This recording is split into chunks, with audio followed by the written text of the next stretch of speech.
The City of Ohio State podcast takes a deep dive into the support services that keep OSU's Columbus campus running 24/7. Hear from industry experts in facilities, construction, real estate, public safety, transportation, and more. The City of Ohio State podcast is brought to you by the Office of Administration and Planning. Go Bucks!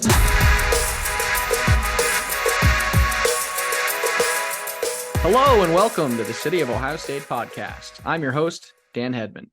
Last month, we discussed safety with Monica Mall. This month, we stick with the safety theme, but one that is often overlooked, safety in labs, classrooms, and at work.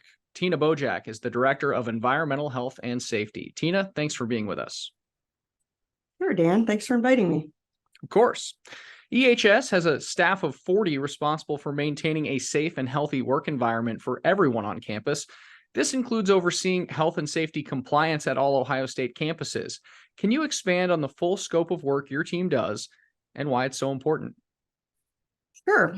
EHS is comprised of 5 main program areas. We have research safety, radiation safety, occupational safety and industrial hygiene, environmental compliance, and medical center safety and emergency preparedness. I'll talk a little bit more about each of those areas in more detail later on in the podcast, but overall, we're responsible for health, safety, and environmental compliance at all OSU campuses, medical center facilities, ambulatory facilities, research stations, and extension offices across the state of Ohio. And you ask, why our job is so important? Well, it's because the health and safety of our faculty, staff, and students is our number one priority. Our goal is really to ensure that everybody who visits our campus, whether they're, coming here for class or as a patient, coming to work every day, that they're going home at the end of the day in the same condition that they showed up in. And that's why our EHS motto is be safe today and remain a Buckeye tomorrow. That's great. I love that. Big, broad responsibility. Let's try to break it down a little bit by talking about those units. So research, laboratory safety, and biosafety focuses on management and regulatory compliance involving the research laboratories on campus. This group supports the research goals of the university while promoting a safe work environment. So how do they do this, and what's a typical day like for these team members? Well, we have 6 full-time staff who are dedicated to research safety. And this includes oversight for research labs that are working with chemicals, biohazards, or radioactive materials. And probably their main responsibility is conducting site safety inspections for over 800 faculty and their research teams. We do this once a year, and it includes an on-site visit to over 3,000 individual lab spaces to ensure that our research teams are following the applicable regulations, guidelines, and of course, good lab practices. The group also conducts risk assessments and lab consultations when research teams are going to start new work, and they help create a plan for mitigating risk that's involved with these experiments. Sounds like a lot of responsibility for them as well. 3,000 is a lot to keep track of for sure. I know you have a radiation safety team as well. What is their role and responsibility? Well, they really have 2 main responsibilities. One is in the research realm, which I just talked about. It falls really in our research lab safety program, but the other has to do with patient use. We have a team of medical health physicists that work with our health system team to make sure that we are safely delivering radiotherapeutics to patients, such as radiation treatments for cancer. And also they properly maintain and utilize the diagnostic imaging tools like x-rays and mammograms. So our team really plays an important part in educating both patients and their families on the effects of radiation as a part of their treatment plans. They also have... Oh, sorry, just real quick. That's so fascinating too, because I feel like a lot of people think of Ohio State and they think of the classroom, they think of the teaching labs, they even think of residence halls, right? But often lost in the shuffle is this giant entity of the Wexner Medical Center and the James, right? And so it's cool that EHS is integrated into all of those things. Yeah, definitely. And that team also provides emergency response services and really spends a lot of time answering patient questions. going through these cancer treatments can really be a very stressful time for a patient. And knowing that they can pick up the phone and call our team with any questions about, how this treatment might be affecting them or their family, I think really helps give them a peace of mind. Great. Well, I know you often, or your team often performs lab inspections, but have also created proactive recognition programs like Excellence in Safety Awards. Why do this, and how does it work? Yeah, so safety programs really by nature are often reactive. Something happens and a safety professional responds. We investigate the incident and hopefully put procedures in place so that history doesn't repeat itself. But if we can flip the script to a more proactive safety culture, we don't end up with as many incidents to investigate in the long run. And that's really the main goal of a safety program, is to really get the people, the frontline staff, involved in the program and have a vested interest in, being safe. So recognizing faculty, staff, and students for their work to enhance the safety culture at OSU is one way we can do this. And people really love to be recognized for good work. And we love to showcase those who take safety seriously all the time, not just after an accident occurs or when we show up for a safety site visit. So where can people sign up or nominate folks for that award? We typically open nominations at the beginning of each calendar year. And this particular award is specific to laboratory safety. So we have a faculty award, a staff award, and a student award. And anyone can nominate any of those in any of those three categories. We do put that out on our website when the nomination period is open, and it's all done, through a web form. Awesome. So similarly, EHS created a good catch program designed to identify and fix potential hazards before they lead to an injury or issue. Can you provide a rundown of how this works and why it's been so successful so far? Yeah, absolutely. So the Good Catch program is another proactive safety program.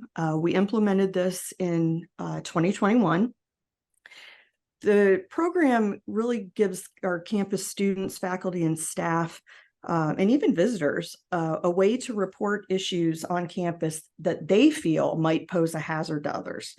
So the intent of this program is really to do exactly what it says, right? It's a good catch program. We want to catch things in advance of an accident or an injury. So once we receive a report, we assign it to the appropriate person within our office. We investigate, and then we work with the appropriate parties to mitigate the hazard before, something bad happens. Sometimes we're working with, someone from facilities operations and development. Sometimes we're working with people from student life. Sometimes it's folks at the med center. It really just depends on what the issue is that's reported. But most, what would an example of an issue be, for instance? Many of our issues are hazards, outdoor hazards. So uneven pavement that cause trip and fall hazard. We work with our grounds team to, fill maybe holes in the lawns, or when bricks are missing from some of the walkways. We've had issues reported where people have driven past construction sites and maybe saw something going on that they didn't feel was being done in the most safe manner. So in those cases, we work with our FDC team and our construction teams, contractors on campus, to make sure that, they're providing their employees a safe environment while on campus. So it can be really a wide range of things. But one of the things that we want to make sure happens as part of this process is that we are completing the feedback loop and we're communicating back to the submitter what we've done to take care of the problem. We want people to know that they're making a positive impact on the safety of our campus. So it's really important that, we're able to complete that feedback loop. And people who would like to submit a good catch can do that on our website, which is ehs.osu.edu, and then /good catch. And there's a form right there where you can submit, you can upload pictures if you're able to take a picture. And there's also some additional information on the website. You can look and see kind of what the trends are of the issues supported or that are submitted. We've got a dashboard. And then we also provide a quarterly report to our university leadership team to keep them apprised of what's going on and the good work that our campus community is doing to keep everybody safe. Yeah, it sounds like a great program. Hey, I mentioned this earlier. I know often the academic campus or even research labs are what people think about when they're talking about Ohio State, but the medical center is such a large and critical part of campus too. So how do you support the medical center beyond what you said before, along with its staff and its patients? Yeah, so we have a medical center safety and emergency preparedness team. This team has 7 people now on staff, and they are 100% dedicated to the medical center facilities. And they have a lot of responsibilities around evaluating the environment of care and ensuring that we have a functional and supportive environment for our patients, visitors, and staff. So they do routine inspections of our med center facilities to make sure that we're providing a safe and comfortable environment for our patients while they're receiving care at the medical center. They also lead a lot of efforts to make sure that our medical center is prepared to respond to emergencies. And this can include things like, natural disasters and emerging issues like COVID, for example. The staff conduct drills and they participate in both countywide and statewide exercises to practice the procedures that they have put in place. Yeah, what important work that's happening just on all edges of campus, it seems like. Okay, we're wrapping up a little bit here, but I want to make sure we touch on 1 or 2 more topics. Occupational health and safety and environmental compliance are also in your scope. Any nuggets you can share about these focus areas for our listeners? Yeah, absolutely. These are actually 2 of probably our biggest and maybe most recognized programs from the general public. So occupational safety is probably what most people think of when they think about workplace safety. So this team really helps to implement all of the worker protection standards that are put in place by the Occupational Safety and Health Administration, or OSHA. OSHA is the arm of the federal government that sets standards to make sure that when people go to work, that they have a safe work environment. So this includes things like hazard communication, making sure that people understand what potential hazards they may be exposed to in their daily work duties, building emergency action planning. What do you do in the event of an emergency? How do you do tornado and fire drills? What do you do if there's a bomb threat? These are things that are covered under building emergency action planning. And then other programs like respiratory and hearing protection. These are very important programs. They require medical surveillance. We have to make sure that, people are being monitored when they're required to wear a respirator or in an environment where they're around loud noises a lot, that could affect their hearing. They also provide industrial hygiene services to the campus. They do things like indoor air quality assessments and ergonomic consultations. They do job hazard analyses and risk assessments. And lastly, they inspect all of our facility shops across campus to make sure that, like the labs, we want to make sure that the people who are working in the facility shops are working properly with the equipment and, maintaining a safe work environment. The other team that you mentioned, Dan, the environmental compliance team, this is really more of a regulatory function and probably where most of our compliance sits in EHS. It's their job to help the university maintain compliance with federal, state, local environmental and hazardous materials regulatory requirements. So things like air, water, waste, and hazardous materials like lead, asbestos, PCBs, things like that.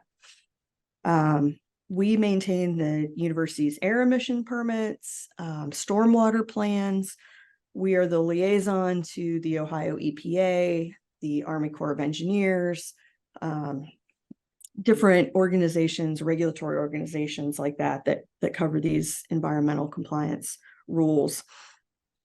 We also have a hazardous waste team that's responsible for safely collecting, packaging, and disposing all of our chemical, biological, and universal wastes like batteries and light bulbs. And then lastly, these two teams primarily make up the members of our EHS emergency response team. So I mentioned earlier, when talking about the radiation safety team, that they provide emergency response services around radiation and patient care.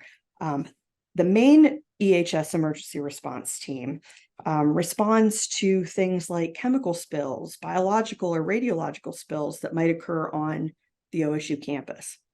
So if you think about things that would typically require a Columbus fire hazmat team response, if it happened somewhere in the city, if those things happen on the EHS campus, we handle that internally and our team responds in lieu of the fire department.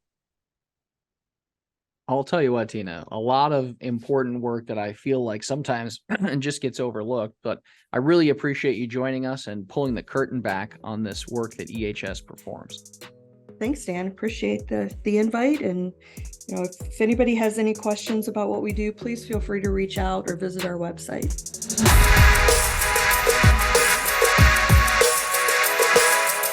The City of Ohio State podcast is brought to you by the Office of Administration and Planning. Until next time, be kind and go Bucks.